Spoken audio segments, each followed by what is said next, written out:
Hey everyone, RogueGold here. Welcome back to the Division 2. And today, a brand new cash type and purchasable reward was just added to the game today. It is offered to us via the Textile Vendor, which is one of the more elusive vendors within the game. So not only do I want to use this video to shout out and preview the new reward, which offers you the chance to get some previously unobtainable items after their first introduction many years ago within the game, but then we'll also use this video as our reminder, as I like to do, maybe once a year, about the importance of the Textile Vendor. It's like going to the dentist. I don't want to beat you over the head about doing this each and every week, but for many players, the Textile Vendor is a very important one to be aware of and taking the most amount of advantage that you can, as he offers some pretty good rewards, essentially for free. So, we'll get straight to it, dive into it all. If you enjoyed this one and you want to catch my further coverage on the Division 2 moving forward, then be sure to subscribe. A huge shout out and thank you to our channel members. As always, your support and backing each and every month means more to me than you know. Thank you so much. But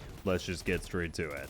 Alright, so as many of you already likely know, the Textile Vendor is not just waiting around for you to come and visit him each week. What you are first going to have to do is find the Snitch, who will then give you the location of the Textile Vendor for that week. So let's cover how you can find the Snitch first. If we open up our map, the Snitch can spawn at a variety of locations around the DC map. There is no guaranteed spawn point, however there are a few locations that seem to be more consistent than others. The one that I will always recommend people try first is to go right down to the bottom right corner of the map and fast travel to the Space Admin HQ main mission. Alright, then once you spawn in here, you're going to want to turn directly around and head towards this building right over here. Now, I think I've messed this up for myself because I went and claimed the Snitch just before sitting down to record, just to make sure everything was good with the new reward and all that, so I don't think he's going to show up for me. I've already tried restarting my game a few times. The important thing to remember is that there is no guaranteed spawning with the Snitch. It is random. However, I would say 9 times out of 10, 19 times out of 20, he is right here whenever I need him. So this is the spot I most recommend. Assuming he is here for you, you just need to walk up and interact with him. He'll give you a bounty, which you can choose to take or not, but that will then reveal the location of the Textile Vendor on your map. Just in case he is not here, once again, this is not a guaranteed spawn. I will show you my next other recommended location. For that one, you're going to want to open up your map and travel all the way over to the other side of the map. We're going to the Truman safe house here in Foggy Bottom. So let's get over there.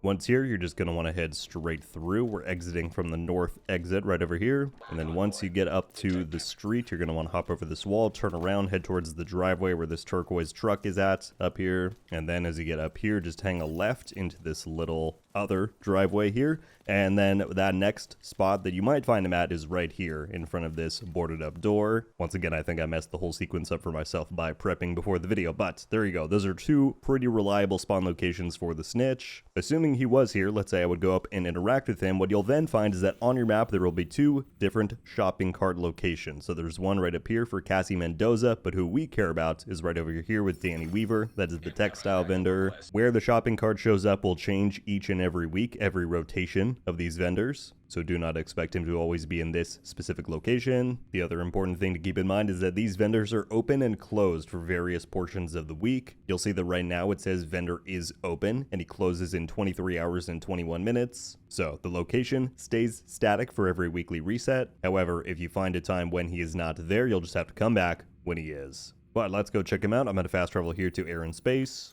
If you need help finding where he is at, because sometimes these locations are a little bit hidden, you can of course ping the icon. That'll then show that he's underground there. So let's head up in and we're going to make our way down to where he's at. Open this door, and as we come in here, we will see that we have found Danny Weaver. Alright, so before even looking at the new reward, all of these various caches that he has here, these rotate every week in terms of what is available, how many of each are available. And so if you are sitting on hordes of textiles, like many players are, then it is super worthwhile to visit the Textile Vendor each and every week, because it's essentially free stuff, and who doesn't like free? So I'll scoop a few of these up just to make sure that I'm properly using my textiles. But what we really care about is down here. This is the brand new cash type and reward that was introduced just today. The patch notes clarify that there is always only going to be a stock of 2 of this cash type. So each and every week you can only buy 2 of them. That will set you back 900 textiles in total. So if this is a cash type that you want to prioritize, then make sure that you are retaining that much of the currency so that you can buy them. But I'm going to pick these 2 up and then we can go and take a look look at it in my inventory. So what this cache essentially offers is a direct path to get some of the rarer old seasonal loot that was introduced to the game, but what it also offers you for the first time ever, which I will not be able to demonstrate because I already have all of these items, but they said that there are 100 gear dyes in total that were a part of past years and seasons season passes, and opening each cache guarantees you one from that pool that you do not already own.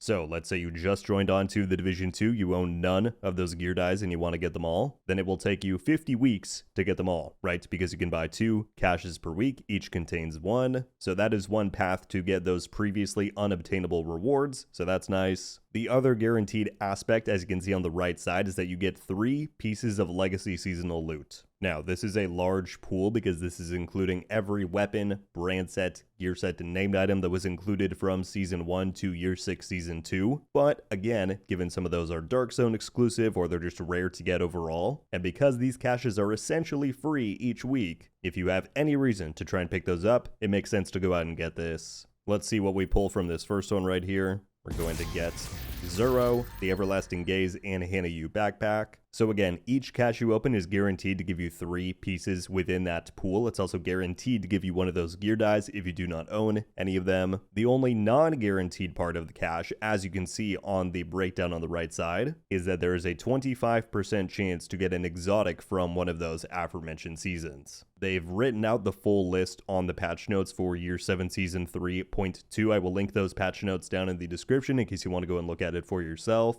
But again, there is a 25% chance to get one of those. Let's open up another and see what we get here. Empress, Hunter's Fury, and Heartbreaker. No exotic, we didn't get lucky. But yeah, there you go. That is the new enhanced legacy seasonal cache, I think they called it. And yeah, there's going to be 2 of these each and every week. Worth picking up, especially if you need some of those gear dyes. This is the only way to get them within the game currently. And if you were previously unaware, then hopefully the little guide here on how to find the Textile Vendor helps you out and lets you get those rewards each week.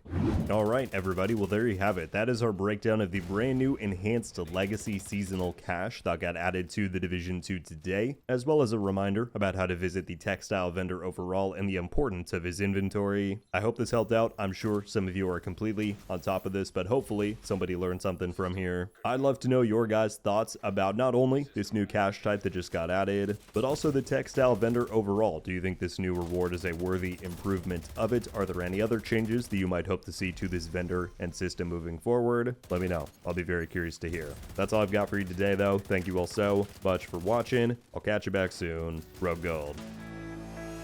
Ow. Oh! We just got a Ravenous! I might not be friendly. Let's go. Coming to the Division 2. Let's go! And